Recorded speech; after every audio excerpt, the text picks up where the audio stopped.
The Best, Worst Christmas Pageant Ever by Barbara Robinson, courtesy of HarperCollins. Chapter 4. The first pageant rehearsal was usually about as much fun as a 3-hour ride on the school bus, and just as noisy and crowded. This rehearsal, though, was different. Everybody shut up and settled down right away, for fear of missing something awful that the Herdmans might do.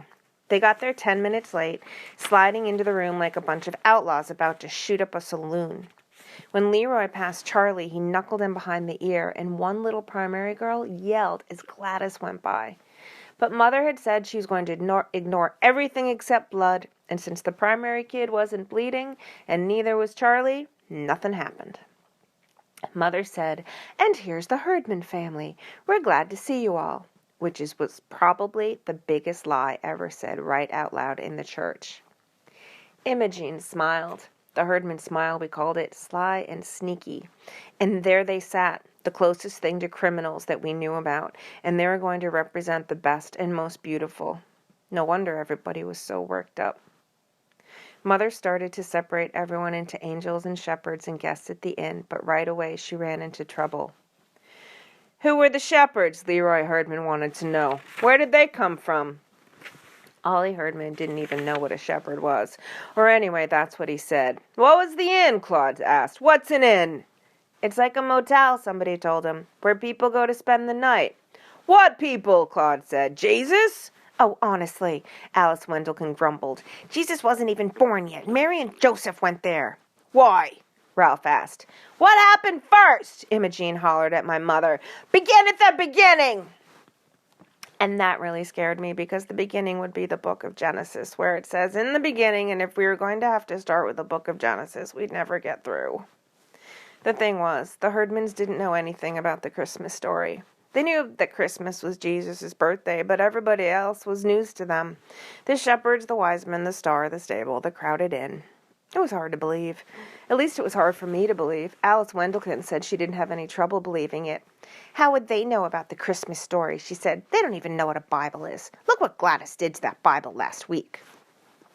While Imogene was snitching money from the collection plate in my class, Gladys and Ollie drew mustaches and tails on all the disciples in the primary grade illustrated Bible.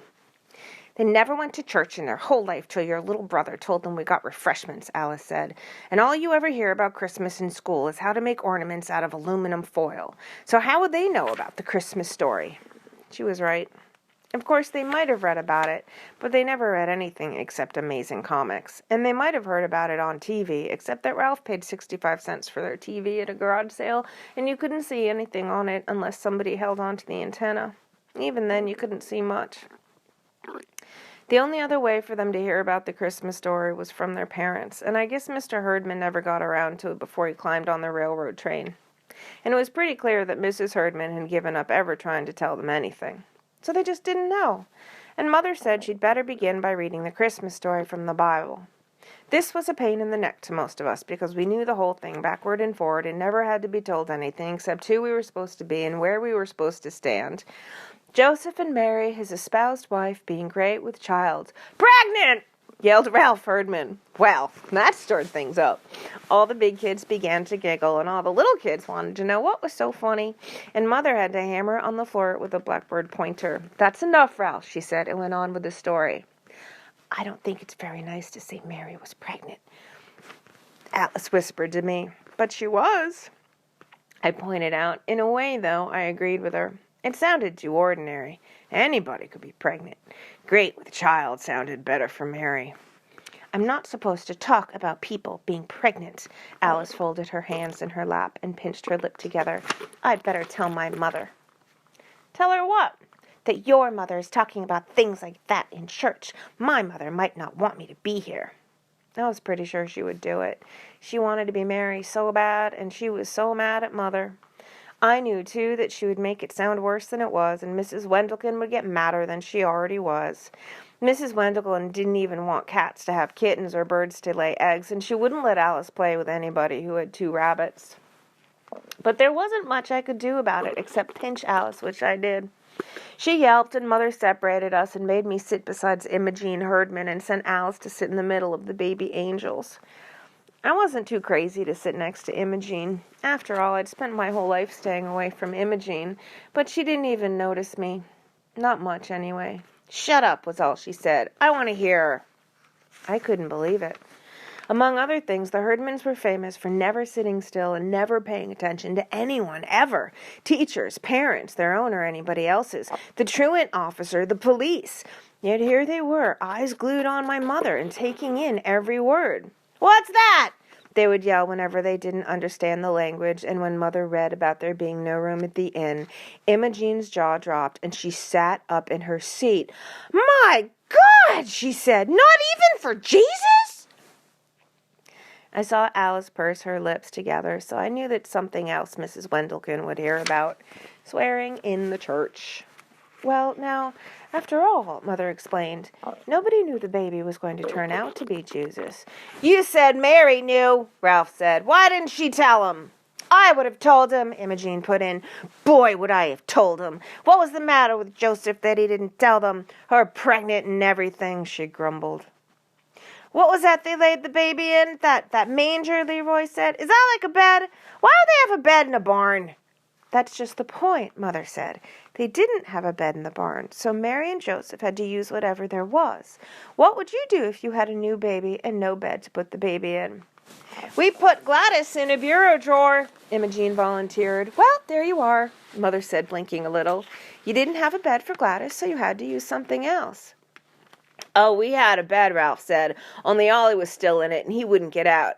He didn't like Gladys." He elbowed Ollie. "Remember how you didn't like Gladys?"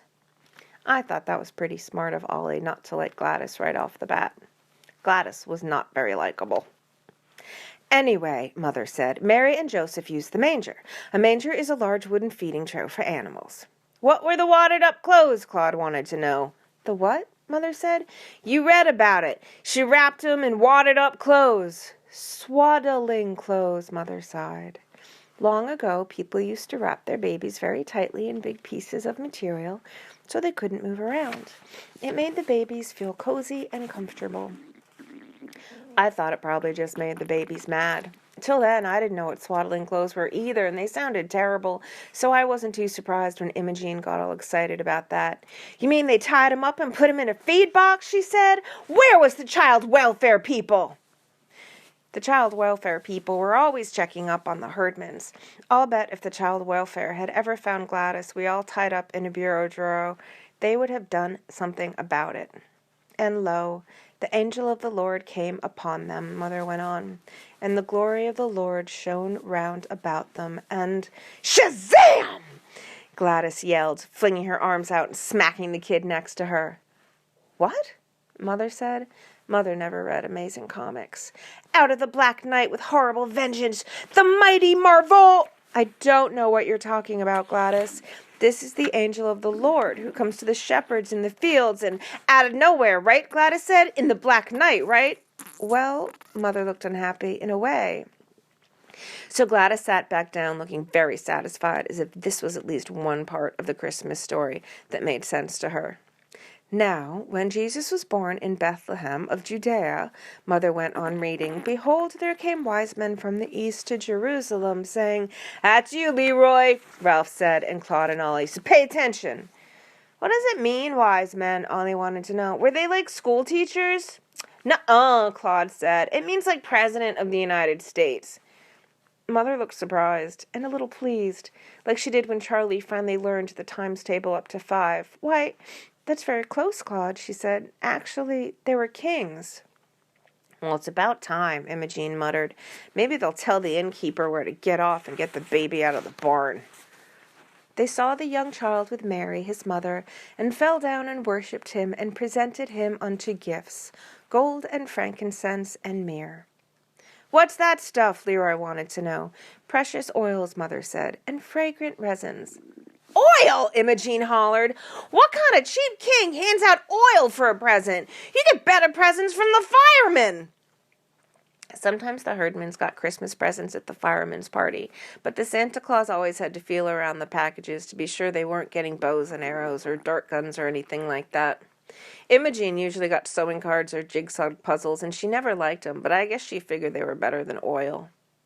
Then we came to King Herod, and the herdmans never heard of him either, so Mother had to explain that it was Herod who sent the wise men to find the baby Jesus. Was it him that sent the crummy presents? Ollie wanted to know. And Mother said it was worse than that. He planned to have the baby Jesus put to death. Whoa, Imogene said. He just got born and already they're out to kill him. The herdmans wanted to know all about Herod, what he looked like and how rich he was, and whether he fought wars with people. He must have been the main king, Cloud said, if he could make the other three do what he wanted them to. If I was a king, Leroy said, I wouldn't let some other king push me around. You couldn't help it if he was the main king. I'd go be king somewhere else. They were really interested in Herod, and I figured they liked him. He was so mean he could have been their ancestor, Herod Herdman. But I was wrong. Who's going to be Herod in this play? Leroy said. We don't show Herod in our pageant, Mother said. And they all got mad. They wanted somebody to be Herod so they could beat up on him. I couldn't understand the herdmans. You would have thought the Christmas story came right out of the FBI files. They got so involved in it, wanted a bloody end to Herod, worried about Mary having a baby in a barn, and called the wise men a bunch of dirty spies. And they left the first rehearsal arguing about whether Joseph should have set fire to the inn or just chased the innkeeper into the next county. End of chapter 4.